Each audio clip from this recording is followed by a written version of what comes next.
Which of these problem-solving mistakes will you make?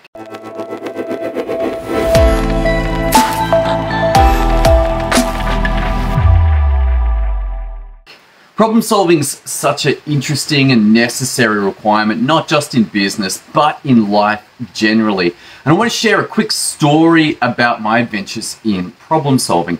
Now, for whatever reason, I decided that I wanted to upgrade the audio on these live experiences. I was like, you know what?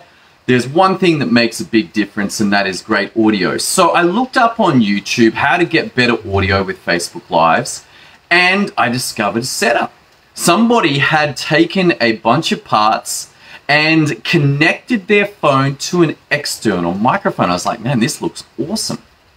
And it looks a whole lot like this. Check it out. Check it out. Okay, so that's the gimbal. That's a DJI OM4.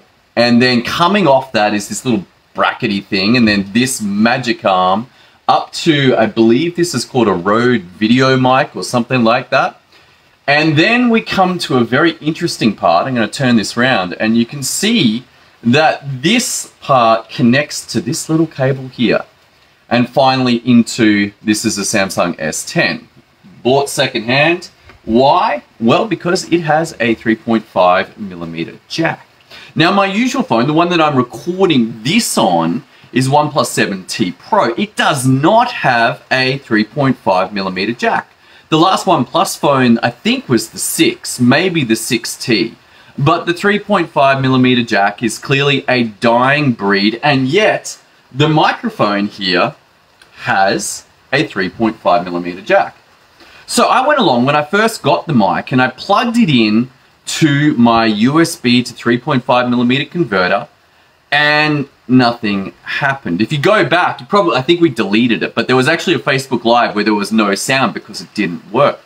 And so I thought, okay, wow, there's something going on. And I researched this and I found out that there is a difference. I'm going to pull this apart and show you guys. If you're listening, you'll just have to imagine. But on the end of this, you can see that there is a tip and then ring, and I'll forget what the last one is. It's like TRRS. But these microphones, let's have a look at this microphone here, only has, you can see how there's just 2 rings. And that apparently is very important. That when you plug a microphone directly into a phone, or if it's not got a 3.5 jack, directly into a adapter and into the phone, that if it doesn't have that 3rd ring, then the phones don't recognize and it thinks that it's headphones. Which sucks. It's like, okay, well, that's not going to work. It's not going to record sound from headphones. Now, I had a different one of these little things. And what I didn't realize is that it was faulty. I was like, you know what? The problem is that the OnePlus doesn't accept, for whatever reason, doesn't accept the USB-C to 3.5. And so that's what I thought was the problem. So I went along and bought a new phone. You're like, what? Why did you do that? Well, I figured, hey, it's better to go directly into the 3.5mm jack. And so I got this secondhand S10 to solve that problem. Now, what do you think happened? Well, the curious thing that happened was I get the S10. I'm all excited. I'm like, yeah, man, this is going to be great. This is going to be great. This is going to be very exciting. And I plug in the microphone with the little adapter, not this one, but a similar sort of thing. It was a TRRSS, whatever it is, I don't know, something like that. You plug the mic in, into that, then into the S10, and nothing happened. Nothing happened. I'm like, man, what the heck? So I actually plugged the microphone directly into the S10. Again, nothing happened. And at that point, I realized the problem. Now, if you're any good at troubleshooting, then you will have also recognized that the problem was not the OnePlus 7T Pro at all. It wasn't the USB-C to 3.5 adapter, and it wasn't the microphone. What it was the TRRS adapter. And I had assumed that that part was working. I had assumed that that was the problem. And I had no other phone at the time and no other. Perhaps I could have tested it with a laptop. My laptop does have a 3.5mm jack, but I'm not sure. There is some debate about whether MacBook Pros actually even can receive a signal in. I'm not sure. I could have looked that up and tested it. But I was so certain in my assumption that the problem was that the phone didn't have the 3.5mm jack that I bought the phone and it didn't solve the problem. Now, what can you take from all of this? What can I take from all of this? Well, the interesting thing in retrospect would have been that when there is a problem, I need to identify all of the points of failure, not just the most likely. And this is going to be the same in business systems and business processes, because you are going to find that your systems won't give you the results that you want. And you're like, oh man, it must be X.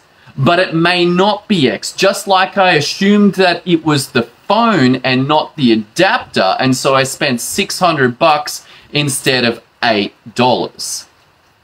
And this will happen to you in business as well. So taking a little time out. What other problems could it be when you are troubleshooting? It is better to get that list, and then with that list, you may be able to rule out some problems and say, hey, no, it's not that, and it's not that, and it's not that. That leaves us with 2 problems. And particularly if you are dealing with systems that have a longer feedback, by limiting the number of processes that it could be, you get to the result quicker. You get to a working system quicker. If you have a 1-week lag between making a change and finding out whether that system works now with that change, it is much more beneficial to reduce it to 2 possible causes or potentially 1 cause instead of having to deal with 5.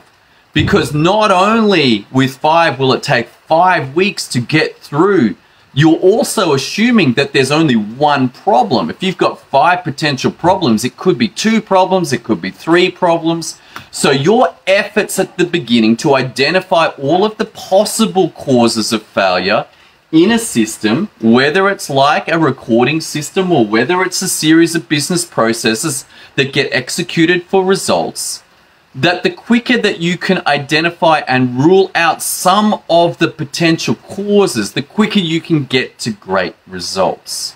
So the lesson out of all of this is when you are troubleshooting, take a moment to identify all of the possible causes.